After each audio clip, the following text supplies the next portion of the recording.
Hello friends, very good morning to all of you. So हम मई 2023 की chronology को पढ़ रहे थे, जिसके कि अंदर दो वीडियोस हम कवर कर चुके हैं ऑलरेडी। फर्स्ट वीडियो था मासिक घटनाओं का सार संग्रह, सेकंड जो वीडियो था वो था हमारा प्रादेशिक परिदृश्य पे। आज हम पढ़ेंगे अंतर्राष्ट्रीय परिदृश्य यानी कि इंटरनेशनल न्यूज़ को, और इसमें जो जो इंपॉर्टेंट चीज़ें हैं वो मैं आपको बता देती हूँ। फर्स्ट वाला जो आर्टिकल है वो है हमारा विश्व विकास रिपोर्ट पे।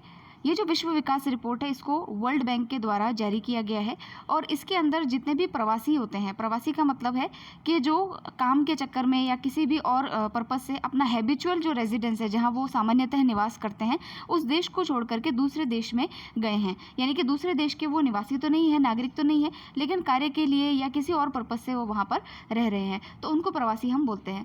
तो अब देखिए, सबसे पहली बात मैं आपको एक क्लियर कर दूँ कि जितनी भी बड़ी रिपोर्ट्स होती हैं, बड़ी संस्थाओं की रिपोर्ट्स होती हैं, जैसे IMF है, सीप्री की रिपोर्ट है, वर्ल्ड बैंक की रिपोर्ट है, ये रिपोर्ट्स आपको बहुत अच्छे से कवर करनी है। इनके बारे में तो आपको पता होना चाहिए। आपसे पूछ लेगा IMF के द्वारा इनमें से कौन सी रिपोर्ट रिलीज़ की जाती है, वर्ल्ड बैंक के द्वारा कौन सी रिलीज़ की जाती है, ये क्वेश्चन बनते भी हैं और ये आपको आने चाहिए। तो ऐसी अगर कोई चीज़ हो तो आप रिपोर्ट को पहले अच्छे से देखें कि यहाँ पर लिखा है वर्ल्ड डेवलपमेंट रिपोर्ट या विश्व विकास रिपोर्ट, किसके द्वारा है? वर्ल्ड बैंक के द्वारा। अब अंदर जो है इसमें काफ़ी सारी डिटेलिंग है, वो इतना अपने को नहीं पढ़ना है क्योंकि उसमें इतनी सारी चीज़ें पूछी नहीं जाएंगी। तो मैं आपको इसमें जो इसका आउटलाइन है वो बता देती हूँ। रिपोर्ट कहती है कि जितने भी प्रवासी है, प्रवासी मैंने आपको समझा दिया कि इनको कहते हैं, इनको 4 में डिवाइड किया गया है। एक तो होता है कुशल आर्थिक प्रवासी, यानी ऐसा व्यक्ति जो बहुत ज़्यादा टैलेंटेड है, जिसमें स्किल्स हैं, यानी कि फॉर एग्जांपल अगर मैं कहूँ इंजीनियर है या डॉक्टर है और वो मान लीजिए सिलिकॉन वैली में, गूगल में जा करके काम कर रहा है, तो उसको बोलते हैं कुशल आर्थिक प्रवासी। इंडिया छोड़ के मान लो वहाँ चला गया तो उसको बोलते हैं कुशल आर्थिक प्रवासी। दूसरा होता है कौशल वाले शरणार्थी, जिनकी डिमांड है, यानी कि अगर मान लीजिए किसी क्षेत्र विशेष के अंदर किसी एक क्षेत्र का कार्य करने वाले व्यक्ति की डिमांड है, तो उसको बोलते हैं कि ऐसी मतलब डिमांड ओरिएंटेड जो शरणार्थी होते हैं वो होते हैं सेकंड वाली कैटेगरी में, कौशल वाले शरणार्थी जिनकी डिमांड है। जैसे कि यहाँ पर एग्जाम्पल भी दिया है, तुर्की में सीरियाई उद्यमी जो हैं वो काफ़ी मतलब एक स्किल ओरिएंटेड है और उसी स्पेसिफिक स्किल से रिलेटेड है। तीसरे होते हैं डिस्ट्रेस्ड माइग्रेंट, जिनको हम मजदूर वर्ग भी कह सकते हैं, तो ये अकुशल होते हैं। और अनऑर्गेनाइज सेक्टर जो हमारे इंडिया में है, अकुशल जो श्रमिक होते हैं, ये बाहर जाके जो मजदूरी करते हैं, ये उसमें कैटेगरी में आते हैं। और लास्टली आते हैं ऐसे शरणार्थी जो कि इलीगल हैं, जैसे कि बांग्लादेश में रोहिंग्याज, ठीक है, इंडिया में अगर रोहिंग्याज आके रहते हैं तो वो इलीगली है, तो ये शरणार्थी हैं, रेफ्यूजीज़ हैं। तो इस रिपोर्ट ने जो विश्व विकास रिपोर्ट है, इसने प्रवासियों को 4 कैटेगरीज में डिवाइड किया है। फिर ये कहते हैं कि भारत से जो प्रवासी जाते हैं उनकी इनकम में, उनका जो इनकम है विदेशों के अंदर, उसमें 120% का इंक्रीमेंट हुआ है। और अगर इंक्रीमेंट की बात करें तो सबसे ज़्यादा जो अकुशल श्रमिक हमारे यहाँ से जाते हैं, जो मजदूर लोग जाते हैं और विदेशों में जा कर के काम करके पैसा कमाते हैं, उनकी आय में 500% की वृद्धि देखने को मिली है। फिर कुछ इन्होंने डेस्टिनेशंस बताए हैं कि सबसे ज़्यादा श्रमिक या प्रवासी जो है आपको कहाँ मिलेंगे, तो अब बताने की ज़रूरत नहीं है, आपको पता ही होगा। अमेरिका, चाइना के अंदर, कज़ाकिस्तान, रशिया, खाड़ी के जो देश हैं, सऊदी अरेबिया वगैरह, यहाँ पर काफ़ी ज़्यादा जो है शरणार्थी या प्रवासी जो है, शरणार्थी नहीं कहेंगे, प्रवासी जो है वो जा करके निवास करते हैं। एक थ्योरी और दी है इन्होंने जिसका नाम है match motive framework. Match motive का मतलब क्या है? मैच का मतलब सिंपल सा ये है कि आपका जो कौशल है और जिस देश में आप जा रहे हैं वहाँ पर उसकी डिमांड है कि नहीं। तो आपका जो मोटिव है वो भी पर्पस, आपका जो पर्पस है कमाना, और वहाँ का मोटिव क्या है कि उसकी जो डिमांड है वो वैसी स्किल आपके अंदर होना, तो इसी को बोलते हैं मैच मोटिव फ्रेमवर्क। इसके ज़्यादा इसमें और कोई चीज़ है नहीं। अब हम चलेंगे सेकंड आर्टिकल पे, जो कि है G20 की अध्यक्षता को लेकर के। तो G20 तो काफ़ी इंपॉर्टेंट है, तो इसको कवर करते हैं। तो अब देखिए, G20 तो हालांकि काफ़ी इंपॉर्टेंट है, इसकी काफ़ी सारी बैठकें हो चुकी है। अभी ये जो बैठक हम पढ़ेंगे ये 100 बैठक है, इसकी 100वीं बैठक है G20 की, जो कि अभी कहाँ पर संपन्न हुई है? वाराणसी के अंदर हुई है। मीटिंग किससे रिलेटेड है? तो एग्रीकल्चर के जो चीफ साइंटिस्ट है, कृषि से संबंधित जो हमारे वैज्ञानिक सलाहकार है, उनकी एक मीटिंग हुई है जो कि वाराणसी में संपन्न हुई है। अब आगे चलें उससे पहले कुछ हम पुरानी चीज़ों को रिवाइज करते हैं। देखिए, G20 जो है, G20 की 2023 का जो अध्यक्षता है वो भारत को मिली हुई है, ठीक है। 1 दिसंबर 2022 को जो बाली में शिखर सम्मेलन हुआ था, दिसंबर 2022 में, याद कीजिए, बाली में जो शिखर सम्मेलन हुआ था, उससे ये जो अध्यक्षता है वो भारत को सौंपी गई थी अगले साल के लिए, ठीक है। उसके अलावा भारत जो है उसमें जो ये जो पूरी अध्यक्षता और ये जो मीटिंग्स चलेगी, ये कब तक चलेगी? तो देखिए, 1 दिसंबर से ये स्टार्ट हुई थी और उसके बाद में ये 30 नवंबर को 31 नवंबर 2023 को जो है ये सारी मीटिंग्स जो है वो ख़त्म होंगी। G20 का लोगो हमने जारी किया था। लोगो हमारा था वासुदेव कुटुंबकम और उसमें लिखा हुआ था one earth one family one future. ये भी आपको ध्यान रखना है, ठीक है। G20 का जो लोगो था, उसका जो प्रेसिडेंसी थीम था, वो था हमारा वासुदेव कुटुंबकम, one earth one family one future. G20 के शेरपा की अगर बात करें तो वो है अमिताभ कांत। इनका भी नाम आपको ध्यान रखना है, अमिताभ कांत। ये शेरपा हैं G20 के।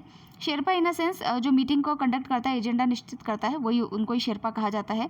एक नाम है, बाकी और तो बाकी जो कार्य है वो एजेंडा सेट करना, प्लानिंग करना ही होता है। और देखिए इसमें क्या इंपॉर्टेंट है, G20 के देशों के बारे में आप जानते हैं कि इसके अंदर अर्जेंटीना, ऑस्ट्रेलिया, ब्राज़ील, कनाडा, ऐसे चाइना वगैरह जो देश हैं वो इसमें इंक्लूडेड है। यानी 19 तो देश हैं प्लस एक जो है आपका यूरोपियन यूनियन है।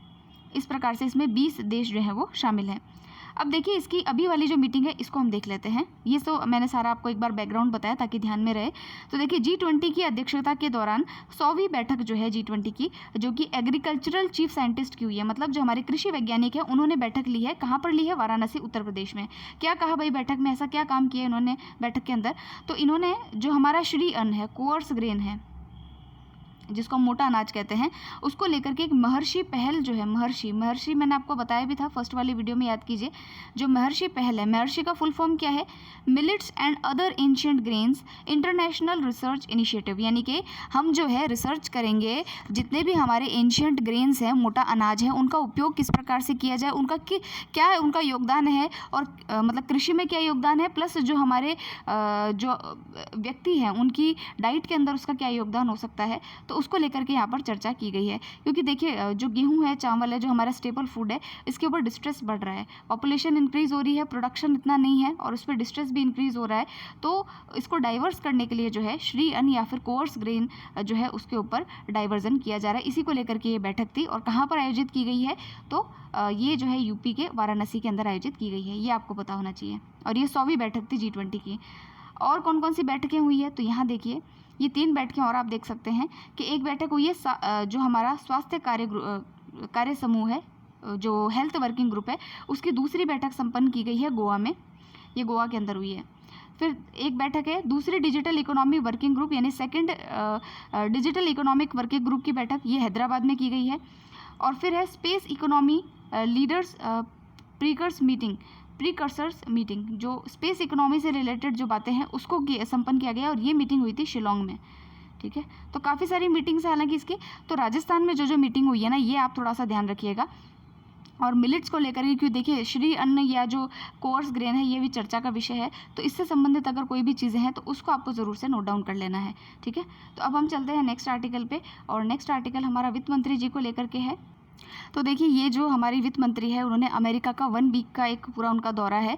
तो इस पूरे जो 1 सप्ताह का दौरा है उसमें एक तो ये लेंगी वर्ल्ड बैंक ग्रुप जो है, वर्ल्ड बैंक, विश्व बैंक का जो ग्रुप है उसकी बैठक, दूसरी IMF की जो बैठक है, स्प्रिंग मीटिंग्स जो होंगी उनकी, उसमें ये भाग लेंगी। और यहाँ पर मेनली जो बातें हैं वो एक तो डेप्ट फाइनेंसिंग जो हम करते हैं, ग्लोबल सॉवरेन डेप्ट राउंड टेबल जो है उसको लेकर के बात होगी। उसमें क्या होगा कि जो हमारे द्वारा ऋण लिया जाता है, दिया जाता है, उसके परिदृश्य को देखना, उस ऋण का डेप्ट का पुनर्गठन कैसे किया जाए, उसको रीस्ट्रक्चर कैसे किया जाए, उसमें क्या क्या चुनौतियाँ, उसके क्या क्या समाधान हो सकते हैं, उस पर चर्चा की जाएगी। उसके अलावा जो क्रिप्टो करेंसी है तो उसका क्या इम्प्लीकेशन हो सकता है। आपको पता है क्रिप्टो करेंसी जो है हमारे इंडिया में भी उसको वैलिड नहीं किया है पूरी तरीके से, टैक्स लगा रहे हैं लेकिन वैलिड नहीं किया है। तो क्रिप्टो जो एसेट्स हैं उनका जो है किस प्रकार से उसके माइक्रो फाइनेंशियल इम्प्लीकेशंस हो सकते हैं, उसको देखा जाएगा। तो इन सब को लेकर के यहाँ पर चर्चा की जाएगी। हालांकि इस पर कोई क्वेश्चन तो बनेगा नहीं, लेकिन आपको थोड़ा ध्यान रहे कि इसमें जो है इसको क्योंकि आपको पूरा स्किप कर दूंगी तो आप कहोगे कि बताया नहीं, तो इसमें यही चीज़ें हैं, बाकी इस पर कोई क्वेश्चन बनने वाली संभावना यहाँ दिख नहीं रही है। एक यहाँ पर ये चीज़ देख सकते हैं कि अमेरिका की जो यात्रा है उसके अंदर ये मैरीलैंड के जो ग्रीन बेल्ट है वहाँ पर नासा का एक गोडार्ड स्पेस फ्लाइट सेंटर है, वहाँ का इन्होंने दौरा किया। और वहाँ पर जो स्पेस टेलीस्कोप है जिसका नाम है Nancy grace Roman space telescope, तो इसका जो है इन्होंने इसका भी जो है अवलोकन किया है, दौरा किया है। तो आपको पता है कि हबल स्पेस टेलीस्कोप करके एक टेलीस्कोप बनाया गया था, तो ये जो नैन्सी ग्रेस है इनको ये हबल स्पेस टेलीस्कोप की माँ के रूप में जो है वो जाना जाता है। तो ये एक वैज्ञानिक है और इनके नाम पर ये सारे जो टेलीस्कोप है इनका नाम रखा गया है। तो ये थोड़ी सी इन्फॉर्मेशन अगर आप देखना चाहें तो। फिर देखिए भारत जो है उसको संयुक्त राष्ट्र सांख्यिकी आयोग और अन्य प्रमुख जो संयुक्त राष्ट्र के जो संगठन है उसके सहायक सदस्य के रूप में चुना गया है। तो देखिए अन्यों के अंदर कौन कौन से आयोग है, तो 3 आयोगों के अंदर भारत सदस्य बना है। तो ये संयुक्त राष्ट्र के आयोग हैं, सबसे पहले तो ये पता रहे। तो हम पहला तो पढ़ ही चुके थे कि यूएन स्टैटिस्टिकल कमीशन है जिसके के अंदर भारत सदस्य के रूप में चुना गया है। अगर आपने मेरा फर्स्ट वीडियो देखा हो तो उसमें अब भारत जो है 1 जनवरी 2024 से जो है भारत की सदस्यता जो है वो स्टार्ट होगी यहाँ पर, और 4 वर्ष का इसका कार्यकाल उसके अंदर सदस्य के रूप में रहेगा। दूसरा अगर हम देखें तो दूसरा भारत जो है मादक पदार्थ रोकथाम आयोग जो है उसका सदस्य बना है। और तीसरा संयुक्त राष्ट्र HIV जो एड्स कार्यक्रम है उसका जो समन्वय बोर्ड है उसका सदस्य भारत बना है। तो ये जो 3 बोर्ड है इसका भारत जो है वो सदस्य बना है। यहाँ पर यही इन सभी के बारे में लिखा है, और जो देश सदस्य बने हैं वो आपको नहीं पढ़ना है क्योंकि इतना ना तो याद रहेगा। तो आप जो है मेन ध्यान रखिएगा, commission on narcotics drugs, UN programme on HIV AIDS and UNAIDS, इसके ये जो 3 प्रोग्राम्स है इसके अंदर भारत जो है वो सदस्य के रूप में नामित किया गया है। अब देखिए नेक्स्ट आर्टिकल है, फिनलैंड जो है नाटो का 31वां देश बना है। नाटो का फुल फॉर्म आपको पता है, North Atlantic Treaty Organization. After second world war जो है नाटो अस्तित्व में आया था 1949 के अंदर, और ये एक तरीके से USSR को कन्फ्रंट करने के लिए इसको बनाया गया था। तो ये अंतर सरकारी मिलिट्री ऑर्गेनाइजेशन है, ठीक है, ये ध्यान रखिएगा। इसमें एक देश पर जो हमला है वो सभी पे माना जाता है, तो इसीलिए इसके सदस्य देशों की संख्या 31 है यहाँ पर, और अमेरिका इसका प्रतिनिधित्व करता है। अब देखिए इसमें अभी नया सदस्य कौन सा है, फिनलैंड है। और आपको पता है कि आपके एग्जाम में पूछा जाएगा चर्चित स्थान कौन से हैं, संस्थाएं कौन सी है, तो संस्था भी है, स्थान भी है, तो दोनों के नाम आपको ध्यान रखने हैं। अब देखिए फिनलैंड जो है उसकी रशिया से 1340 किलोमीटर की बाउंड्री जो है वो टच करती है, ये भी आपको ज्योग्राफिकली पता होना चाहिए। फिर यहाँ देखिए नाटो के बारे में कुछ दे रखा है कि इसमें शुरू में जो संस्थापक सदस्य थे वो 12 थे इसके, जैसे Belgium, Canada, Denmark, France, Iceland, Italy, Luxembourg, संयुक्त राज्य America, United Kingdom, Netherlands, Norway, पुर्तगाल, ये सब इसके जो है वो संस्थापक सदस्य थे। भारत इसका सदस्य नहीं है, ध्यान रखिएगा, कहीं पूछ ले आपसे और आप टिक लगा दें, ऐसा नहीं है। तो भारत इसका सदस्य देश नहीं है। तो ये हो गए नाटो देश। इसके अंदर बेसिकली जो अमेरिकन और जो यूरोपियन कंट्रीज़ है वही इसके सदस्य हैं। फिर हम चलते हैं नेक्स्ट आर्टिकल पे। इटली में अंग्रेज़ी के इस्तेमाल पर प्रतिबंध हेतु एक कानून लाया गया है। तो वैसे तो मेरा अंदर का भारतीय बड़ा ही गर्व महसूस कर रहा है, लेकिन मैं कह नहीं सकती इस चीज़ को कि इटली के अंदर जो है अंग्रेज़ी के इस्तेमाल पर प्रतिबंध लगा है। प्रतिबंध भी देखिए ऐसा है कि अगर कोई बोलता है तो उसके ऊपर 1 लाख यूरो तक का जुर्माना जो है वो लगाया जाएगा। तो इससे इनका कहना ये है, इटली की जो प्रधानमंत्री है इनका नाम है जॉर्जिया मेलोनी, इनकी पार्टी का नाम है ब्रदर्स ऑफ इटली। इन्होंने ये कहा है कि विदेशी भाषा का जब हम प्रयोग करते हैं आम बोलचाल की भाषा में, तो उससे हमारी जो इटालवी भाषा है उसको नीचा दिखाया जाता है, हमारी जो मातृभाषा है उसको अपमान महसूस होता है। इसलिए इन्होंने जो चैट GPT है, आपको पता है ये चैट GPT भी काफ़ी चर्चा में है, इसको भी इन्होंने बैन कर दिया है अपने देश में। तो हालांकि ठीक है कि नहीं पता नहीं, लेकिन जो है अंदर से तो अच्छा ही लग रहा है। तो इटली में अंग्रेज़ी भाषा के इस्तेमाल पर प्रतिबंध लगाने के लिए कानून आया है। ध्यान रखिएगा कौन से देश में आया है, इटली के अंदर आया है, ये पता होना चाहिए। फिर चलते हैं सीप्री की रिपोर्ट पे। सीप्री की रिपोर्ट हम कई बार पढ़ चुके हैं। सीप्री है Stockholm International Peace Research Institute, और ये बताता है कि दुनिया भर के जो देश हैं वो अपनी सेना के ऊपर अपने वेपन्स खरीदने में, अस्त्र शस्त्रों को इकट्ठा करने में, ठीक है, जो है बम वगैरह भेड़े करने में कितने पैसे खर्च कर रहे हैं, तो ये हम पढ़ेंगे इसमें सीप्री की रिपोर्ट में। अब देखिए फ्रेंड्स, इस रिपोर्ट में कोई रैंकिंग तो उसी हिसाब से नहीं दी गई है। सब में यही कहा है कि भाई जो रशिया यूक्रेन का जो क्राइसिस चल रहा है उसको लेकर के जो है सैन्य खर्चों में बढ़ोतरी हुई है, ये वो हम पढ़ेंगे। यहाँ पर लास्ट में आप एक लाइन देखिए, लास्ट में इन्होंने बता रखा है सबसे ज़्यादा सैन्य खर्च कौन कर रहा है। तो यहाँ देखिए सबसे फर्स्ट नंबर पर आता है संयुक्त राज्य अमेरिका, सेकेंड पे आता है चाइना, थर्ड पे आता है रशिया, और फोर्थ नंबर पर है हमारा इंडिया। तो ये हमको ध्यान रखना है कि हम जो है सैन्य व्यय करने के मामले में चौथे नंबर पर आते हैं, ठीक है, बस इतना आपको पता रखना है। अब चलते हैं इंटरनेशनल न्यूज़ इन शॉर्ट में, देखते हैं इसमें क्या इंपॉर्टेंट बात है। तो इंटरनेशनल न्यूज़ इन शॉर्ट में सबसे पहला है कि जो हमारे विदेश मंत्री हैं, एक्सटर्नल अफेयर मिनिस्टर हैं, फॉरेन मिनिस्टर हैं S जयशंकर, उन्होंने लैटिन अमेरिकी जो देश हैं उनका दौरा किया है। लैटिन अमेरिकी देश कौन कौन से हैं? गुयाना, पनामा, कोलंबिया, डोमिनिकन गणराज्य, यहाँ की इनकी पहली यात्रा है। और यहाँ पर इन्होंने कुछ समूह है जिन पे इन्होंने जो है वो मीटिंग्स ली है। उन समूह का नाम है कॉफकॉर, जिसका फुल फॉर्म है council on foreign community relations. दूसरा है कैरिकॉम यानी कैरिबियन कम्युनिटी, सीका यानी कि ये तो बहुत उसका नाम हो गया, central American integration system in English. तो ये जो इसका लैटिन नेम है ये नहीं पढ़िए, यहाँ पर देखिए इसको, central American integration system in English. तो इन समूहों की बैठक में इन्होंने यहाँ पर भाग लिया है। तो इतना तो नहीं पूछा जाएगा, लेकिन हाँ इतना पता रहे कि लैटिन अमेरिकी देश में जो है ये मुख्यतः देश आते हैं।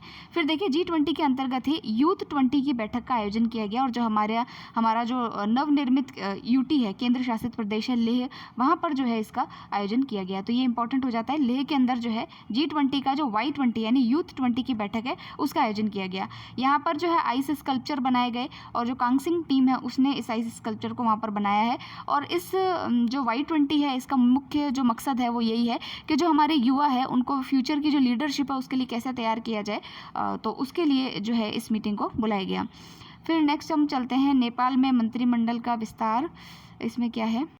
तो हालांकि नेपाल के अंदर तो अभी हमने पिछली बार वाली मैगजीन में पढ़ा था कि नए जो प्रधानमंत्री हैं वहाँ के पुष्प कमल दहल प्रचंड हैं, और राष्ट्रपति के रूप में जो है रामचंद्र पौडेल जो है उनकी नियुक्ति की गई थी।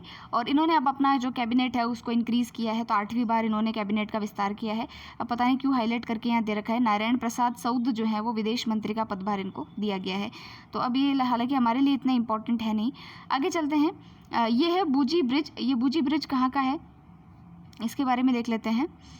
तो देखिए जो बूजी ब्रिज है ये इसलिए इंपॉर्टेंट है क्योंकि भारत की सहायता से इसको बनाया गया है। कहाँ पर बनाया गया है? अफ्रीकन देश है मोजाम्बिक, वहाँ पर इसको बनाया गया है, और हमारे जो विदेश मंत्री हैं उन्होंने इसका वर्चुअली उद्घाटन भी किया था। तो ध्यान रखिएगा, बूजी ब्रिज जो है मोजाम्बिक में है और भारत की सहायता से इसको बनाया गया है। नेक्स्ट देखते हैं। अब देखिए नेक्स्ट जो है वो है MF हाइड्रा। अगर आप याद रख सकते हैं तो करिए, वरना इसको आप काट सकते हैं।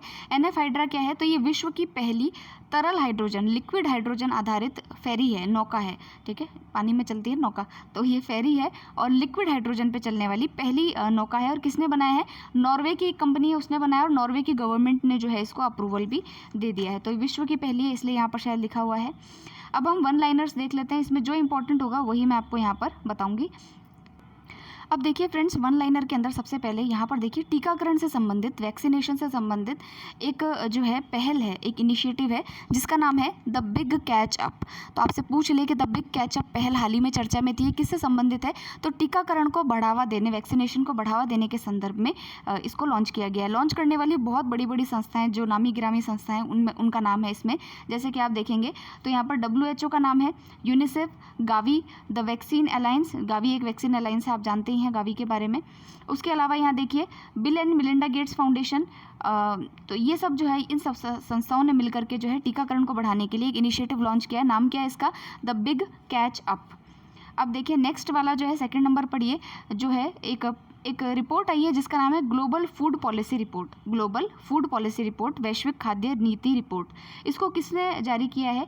तो अब आप लिख देंगे WHO ने जारी किया है, वर्ल्ड फूड ऑर्गेनाइजेशन, ऐसा नहीं है, इसको जारी किया है IFPRI ने, ठीक है। तो IFPRI जो है international food policy research institute है, जिसका फिलीपींस मनीला जो है, फिलीपींस की राजधानी मनीला में जो है इसका हेडक्वार्टर है। तो IFPRI ने जो है इसको लॉन्च किया है।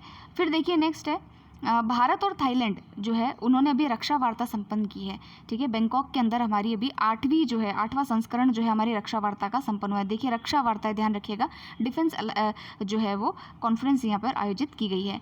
फिर हम चलेंगे नेक्स्ट, आप आइए यहाँ पर इन नामों को छोड़ते हुए, संयुक्त राष्ट्र जो है, हाँ, संयुक्त राष्ट्र में भारत की स्थायी प्रतिनिधि हैं एक, जिनका नाम हम पहले पढ़ चुके हैं, जिनका नाम है राजदूत रुचिरा कंबोज। इन्होंने किन देशों के स्थायी प्रतिनिधियों के साथ मिलकर के group of friends on science for action, group of friends on science for action की शुरुआत जो है वो की है। तो बेल्जियम और दक्षिण अफ्रीका के साथ में group of friends on science for action जो है इस ग्रुप की जो शुरुआत है वो हम भारत के द्वारा की गई है। तो ये आपको ध्यान रखना है। फिर हमारे जो विदेश मंत्री हैं उन्होंने जो पूर्वी अफ्रीकी महाद्वीप के कुछ देश है वहाँ पर आधिकारिक यात्रा की है। यात्रा अभी हमने पहले पढ़ी थी, लैटिन अमेरिका के देशों की भी की है, युगांडा की भी की है और मोजाम्बिक की भी की है। मोजाम्बिक में तो हमारा जो अभी हमने पीछे पढ़ा था बूजी ब्रिज जो है वो वहाँ पर जो है उसको इनॉग्रेट किया गया है। फिर देखिए भारत में अभी जो है 2 दिवसीय यात्रा पर दक्षिण कोरिया से, ठीक है, दक्षिण कोरिया से वहाँ के विदेश मंत्री आए थे, उनका नाम क्या है? तो पार्क जिन उनका नाम है। ये पार्क जहाँ लगा रहता है ना, ये कोरियंस ही होते हैं। तो दक्षिण कोरिया से आएंगे ऑब्वियसली है, नॉर्थ कोरिया से तो अपना इतना कुछ है नहीं।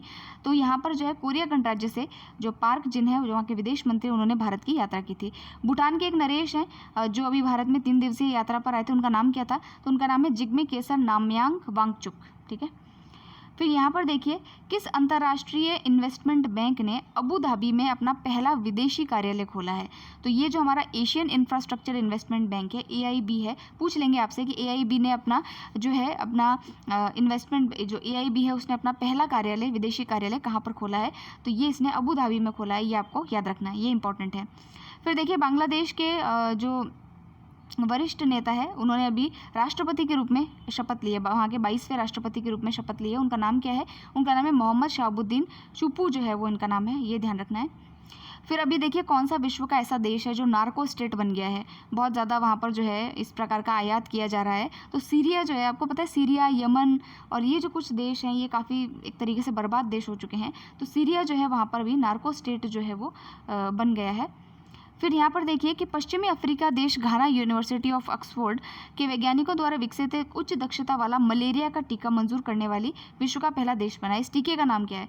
तो जो घाना है, घाना यूनिवर्सिटी है, घाना जो देश है, अफ्रीका का देश है, इसने पहला मलेरिया का टीका मंजूर किया। उसका नाम क्या है? उसका नाम है R21 matrix M, R21 matrix M इसका नाम है, ये आपको ध्यान रखना है। फिर देखिए, अमेरिका का ऐसा कौन सा राज्य है जो हिंदू फोबिया और हिंदू धर्म के विरोधियों की निंदा करने का एक प्रस्ताव पारित करने वाला पहला राज्य बन गया है? तो ये है जॉर्जिया। हमारे स्टूडेंट्स काफ़ी पढ़ते हैं जॉर्जिया में, तो ये हो गया। फिर देखिए, किस खाड़ी देश की कैबिनेट ने SCO यानी शंघाई सहयोग संगठन में शामिल होने के फैसले को मंजूरी दी है? तो SCO के अंदर भारत तो शामिल है ही, पाकिस्तान भी उसका सदस्य है। अब सऊदी अरेबिया जो खाड़ी देश है वो भी जो है इसके अंदर शामिल होगा। तो फ्रेंड्स, ये था हमारा अंतर्राष्ट्रीय परिदृश्य, वन लाइनर भी हमने कवर किए हैं इसके अंदर, और जो बताए हैं इंपॉर्टेंट आप उतना पढ़ लेंगे, काफ़ी है। ये विश्व विकास रिपोर्ट में भी जो आपका मैंने आपको बताया कि रिपोर्ट का नाम ध्यान रखना है, तो वो आप पढ़ लेंगे, इतना काफ़ी रहेगा। तो इसमें कुछ एक चीज़ें ही इंपॉर्टेंट है जो आज हमने देखी है। तो ये हमारा कंप्लीट होता है। अब हम सेकेंड जो वीडियो लेकर के आएंगे उसमें हम राष्ट्रीय परिदृश्य को कवर करेंगे। सो मिलते हैं नेक्स्ट वीडियो में। Thank you very much for listening.